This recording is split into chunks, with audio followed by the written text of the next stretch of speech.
नमस्कार friends, welcome to the software solutions. आज हम बात करेंगे एक छोटे से एड ऑन बीजी के कस्टमर इन्फॉर्मेशन डिटेल के बारे में। कई बीजी के यूज़र्स होते हैं जो बीजी के बाय डिफ़ॉल्ट फ़ीचर्स का यूज़ करते हैं। देखते हैं वो फ़ीचर्स क्या होता है। जैसे सेल्स इनवॉइस हम बनाते हैं तब एक ऑप्शन होता है जिसमें बिलिंग शिपिंग डिटेल्स का होता है, जिसमें अगर हमारे डेली के सबसे ज़्यादा कैश के कस्टमर्स आते हैं तो हम वहाँ सेट कर देते हैं ओनली कैश एंड बैंक के समय पर वो फीचर्स ओपन हो बिलिंग शिपिंग डिटेल वाला, जहां हम मोबाइल नंबर और उनकी कुछ इन्फॉर्मेशन फीड कर सकें। लेकिन इसको इजी बनाने के लिए हमने एक एड ऑन यहाँ डेवलप किया हुआ है। वो इसलिए किया है क्योंकि जब भी हम किसी गेस्ट कस्टमर को हम सेलेक्ट करते हैं, लाइक मैं यहाँ अगर कोई कस्टमर सेलेक्ट करता हूँ कैश कस्टमर, तो यहाँ पे मुझे हर बार नंबर उसका सेव करना पड़ता है या फिर उसका लेज़र बनाना होता है या फिर मुझे बैकएंड में लेज़र क्रिएट करवाना पड़ता है। तो इसको ईजी बनाने के लिए हमने एक एड ऑन डेवलप किया है। देखते हैं वो कैसे काम करता है और उसके फीचर्स क्या क्या है। तो सबसे पहले तो मैं ये फीचर्स बिजी का जो बाय डिफ़ॉल्ट फीचर्स है उसे बंद कर देता हूँ, यहाँ हम इसे नो कर देते हैं। अब देखते हैं वो वर्क कैसे करता है। जैसे सेल्स विंडो पे जाते हैं, हम ऐड करते हैं। यहाँ पे कैश कस्टमर हमने सेलेक्ट किया, कैश कस्टमर भी सेलेक्ट कर सकते हैं या फिर आप जो चाहे, अगर आपने कोई लेज़र बना रखे है वो भी सेलेक्ट कर सकते हैं, तब भी एड ऑन ओपन हो जाएगा। तो हमने यहाँ पे कैश कस्टमर सेलेक्ट किया। जैसे हम कैश कस्टमर सेलेक्ट करते हैं तो यहाँ पे कुछ इन्फॉर्मेशन वाला एड ऑन ओपन हो जाता है। जैसे पहले नंबर पे मोबाइल नंबर आता है, तो मैंने पहले से बहुत सारे नंबर यहाँ पे टेस्टिंग के लिए डाल रखे थे, तो मैं यहाँ पे कुछ नए नंबर्स डाल देता हूँ। जैसे इंटर मारूंगा तो ये ब्लैंक रहेगा। मैंने कुछ नाम, एक बार कस्टमर से हमने नाम पूछ लिया क्या नाम है, तो कस्टमर ने अगर नाम बताया अंकित, अंकित डाल दिया। एड्रेस, अगर एड्रेस डालना तो आप एड्रेस भी डाल सकते हैं, मैंने एड्रेस डाल दिया।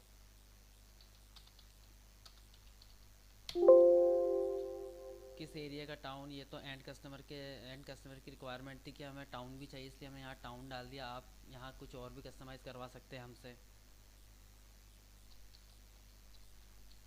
कुछ नोट्स डालना है तो हम नोट्स भी डाल सकते हैं इनके लिए।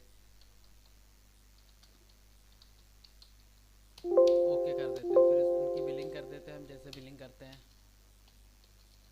बिलिंग करने के बाद में जब हम इसे सेव कर देंगे, सेव कर दिया हमने। अगर अगर आप कोई व्हाट्सअप एपीआई यूज़ कर रहे हैं, अगर आपने कोई एपीआई का प्लान ले रखा है, आप चाहते हैं कि अगर मैं वहाँ पे मोबाइल नंबर डाला है मैंने तो उसको व्हाट्सअप भी चला जाना चाहिए, तो हमने वो भी इसमें वैलिडेट कर रखा हुआ है। जैसे ही मैं सेंड एसएमएस पे क्लिक करूँगा, ये नंबर आ गया यहाँ पर जो मैंने वहाँ फीड किया हुआ था, और आप सेंड करूँगा, सेंड हो जाएंगे अगर आपने कोई एसएमएस एपीआई ले रखी होगी, व्हाट्सअप एपीआई। अब अगर मैं नेक्स्ट बिल बनाता हूँ और कस्टमर फिर से दोबारा वही कस्टमर हमारे पास आता है और हमारा यहाँ पर एड ऑन ओपन हो जाएगा। सॉरी, यहाँ पे मैं जैसे ही डालूंगा 989360, तो यहाँ पे बता देगा कि दो नंबर है इस सीरीज़ से। अगर उसने बोला 1988, तो हम ये डालेंगे, उसकी सारी इन्फॉर्मेशन आ जाएगी। यहाँ पे नाम भी आ जाएगा। अब यहाँ पे हमने नाम की जगह पर ड्रॉप डाउन लिस्ट इसलिए दे रखी है क्योंकि कई बार क्या होता है कि एक फैमिली का मोबाइल नंबर रजिस्टर्ड होता है और उस फैमिली से मल्टीपल्स लोग हमारे यहाँ शॉपिंग करने आते हैं। हम उनसे पूछ लेंगे कि आपका रजिस्टर्ड नंबर कौन सा है। हो सकता है कि 3-4 लोग एक साथ आते लेकिन उनमें से एक का नंबर रजिस्टर्ड हो, और अगर आप चाहते हो कि उस रजिस्टर्ड नंबर के साथ में आप कुछ लोगों का और भी नाम ऐड करना चाहते हो, तो यहाँ पे आप ऐड कर सकते हो। यहाँ पे पहले से अंकित डला हुआ तो मैंने अंकित ले लिया। अगर आप चाहते हो कि मैं एक और नाम ऐड कर दूँ, जैसे मैंने नाम यहाँ ऐड कर देता हूँ, राम नाम ऐड कर देता हूँ, इंटर मार के इसको सेव कर देता हूँ, बिल बना के इसको आगे बढ़ जाता हूँ।